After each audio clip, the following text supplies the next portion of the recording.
জি, আসসালামু আলাইকুম শেখ। আসসালামু আলাইকুম রহমতুল্লাহ ওয়া জি, বলেন। শেখ, আপনাকে আল্লাহর জন্য ভালোবাসি। আপনার থেকে অনেক কিছু অনুপ্রেরণা।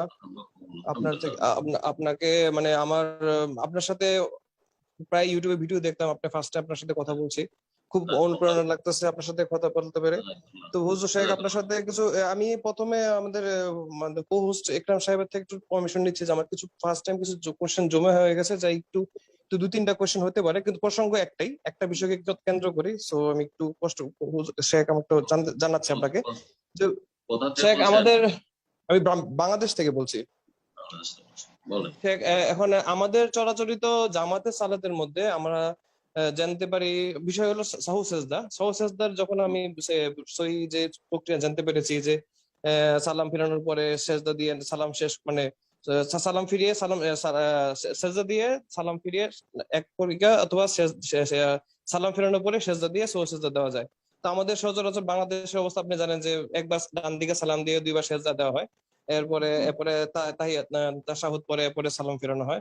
তো আমি যখন সহিভাবে সালাম সহসাদা জানতে পারছি, তখন আমি যখন জামাতে নামাজে গেলাম, তখন এখানে ইমাম সাহেব একদিন ওই সিচুয়েশনে পড়ে যাই। তখন আমি সেই মুহূর্তে আমি একটা মানে একটা অকারেন্স বলতে পারেন আমি করছি, সে আপনার সাথে শেয়ার করতেছে। যেমন ইমাম সাহেব যখন প্রথমবার সালাম ফেরালেন, তখন আমি সালাম ফিরাইনি, না ফিরিয়ে আমি ওনার সাথে সেজদায় চলে গেলাম। সেজদা থেকে উঠে আমি আর কিছু পড়িনি। তখন ওনার সাথে যখন উনি দুইবার সালাম সালাম ফিরালেন, তখন আমি সাথে দুইবার সালাম ফিরালাম। এইভাবে আমি চেষ্টা করেছি সহিভাবে সেটাকে অনুকরণ করার জন্য। কারণ সেটা কি আমারটা ঠিক হয়েছে নাকি আমি ইমামেরটা ফলো করা উচিত, সেটা আমার এক নম্বর কোশ্চেন। দুই নম্বর কোশ্চেন হচ্ছে যে মনে থাকবে না? আচ্ছা, ঠিক আছে, এটার আচ্ছা উত্তরটা সমস্যা, দিই। আচ্ছা জি সমস্যা নেই, বলেন, জি বলেন। হ্যাঁ, তো যে বিষয়টি জিজ্ঞেস করেছেন, হাদিসে আছে ইন্নামা জুইলাল ইমাম লিইউতাম্মা বিহি। ইমাম এই জন্য নিযুক্ত করা হয়েছে যাতে তার ইক্তেদা করা, অনুসরণ করা হয়। ইমামের ইক্তেদা করা ফরজ। এখন অনেক অজুহাত পেশ করে সে সুন্নতের খেলাফ কাজ করছে, সুন্নতের খেলাফ করছে, কিন্তু এমন কিছু কারণে যেটা সালাত বাতিল হয়ে যায়।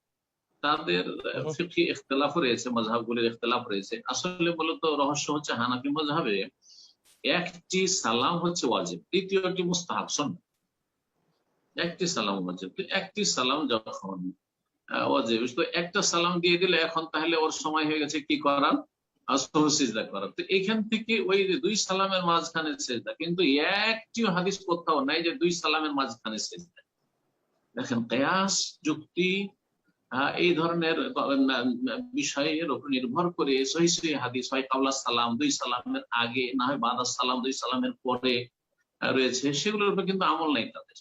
এই হচ্ছে রোগ হানাফি মাযহাবের অনেক ফতোয়ার ক্ষেত্রে, যে সহিহ সহিহ হাদিস থাকতে কিয়াসের আশ্রয় নিয়েছে, যুক্তির আশ্রয় নিয়েছে, আহ আসারের উপর, হাদিসের উপর নিজের জ্ঞানকে, ফিকহকে প্রাধান্য দিয়েছে। এই করতে গিয়ে আসলে দূরত্বটা পয়দা হয়েছে। দ্বিতীয় যে বিষয়টি, যে ওরা তাশাহুদ পড়ে, তাশাহুদের হাদিস আছে কিন্তু হাদিস জয়ীফ। তাশাহুদ ওরা হাদিস আছে কিন্তু হাদিস জয়ীফ।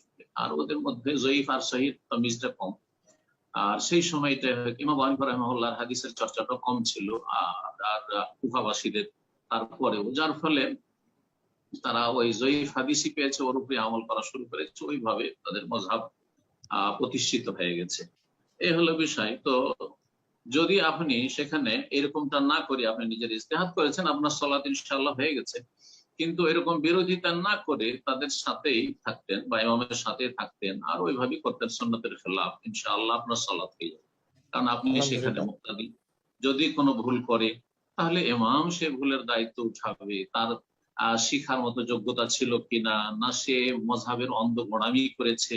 অনেকের যোগ্যতা নেই হয়তো, আর অনেক আছে ভালো আলেম হানাফি মাযহাবের, তাদের কোরআন এবং হাদিস কিন্তু চর্চা করার, স্টাডি করার যোগ্যতা আছে, তারপরও চোখ চোখ অন্ধ করে নিয়েছে যে না ওসব দেখবো না, তকলিদ করবো।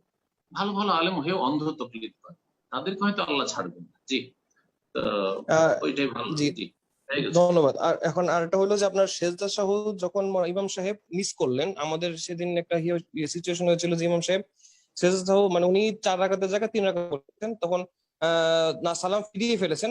তখন আমি তো ওনাকে সাজেস্ট, ওর সবাই আলোচনা করছিল যে আপনি একটা টাকার রাকাত মিস করেছেন, আমি হম। সরাসরি একটু সেজদা দিয়ে দেন। তখন আমাকে আমাকে কোশ্চেন করা হয়েছে, ইন দ্য মিন টাইম ইমাম সাহেব কথা বলে ফেলেছেন আর কি, ওনার মুখ দিয়ে মানুষের সাথে কথা বলেছেন। তো কোশ্চেন করলো যে ইমাম সাহেব তো কথা বলে ফেলেছে, এটা উনি কি মুহূর্তেও কি সেজদা দিলেও কি হবে কিনা, এটা একটা কোশ্চেন। আরেকটা কোশ্চেন। হবে হবে হ্যাঁ, শেষ পর্যন্ত হবে হবে। হবে হবে কোনো আচ্ছা, অসুবিধা নাই।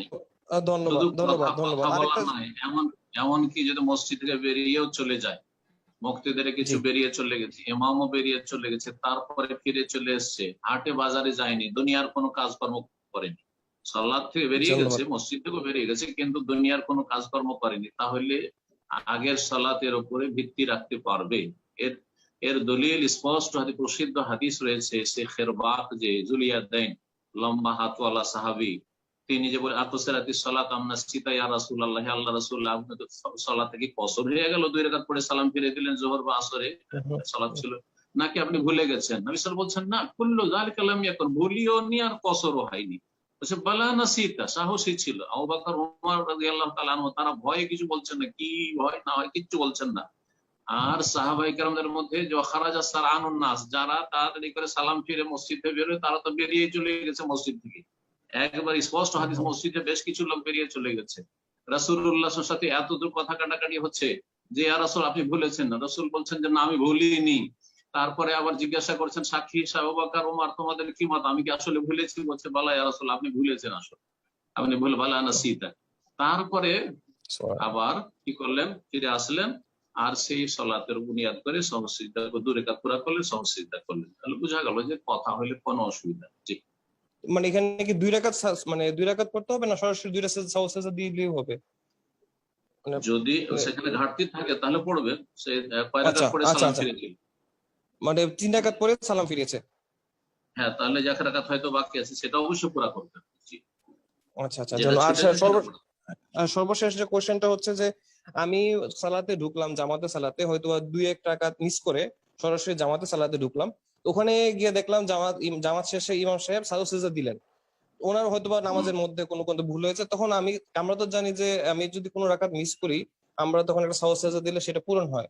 তখন আমি ঢুকলামই 3য় রাকাতে, ওখানে ওই নামাজেই সালাতে ইমাম সাহেব সাজদা সিজদা করলেন। তখন কি আমার কি আবার ওই সাজদা সিজদা করার পরে কি আমি কি আবার উঠে 2 রাকাত পড়বো, নাকি ওই সাজদা সিজদার মাধ্যমে আমার ওই 2 রাকাত কভার হয়ে যাবে? না না, 2 রাকাত আর কভার হয়? আপনি সহজসিজদা, ইমাম সহজসিজদা করেছে তার সাথে সহজসিজদা করবেন, আর তারপরে সালাম ফেরার পরে সালাত সমাপ্তি হলো, তারপরে তখন উঠার আপনার অধিকার আছে।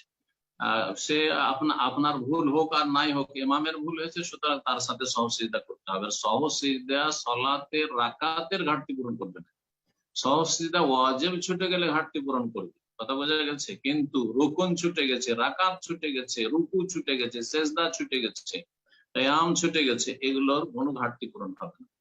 আত্মাহাত কেউ পড়েইনি, দরুদ পড়েনি, এগুলোর ঘাটতি পূরণ হবে না। শুধু ওয়াজিবাতের ক্ষেত্রে যদি কোনো কিছু, প্রথম তাশাহুদ ছুটে গেছে হয়তো, অথবা সন্দেহ হয়েছে, সন্দেহের ক্ষেত্রে কম হয়ে গেছে অথবা বেশি হয়ে গেছে, 3টি ক্ষেত্রে, কম হওয়া, বেশি হওয়া, সন্দেহ হয়, 3টি ক্ষেত্রে সহজ। জাযাকাল্লাহ খাইরান। তো ইনশাআল্লাহ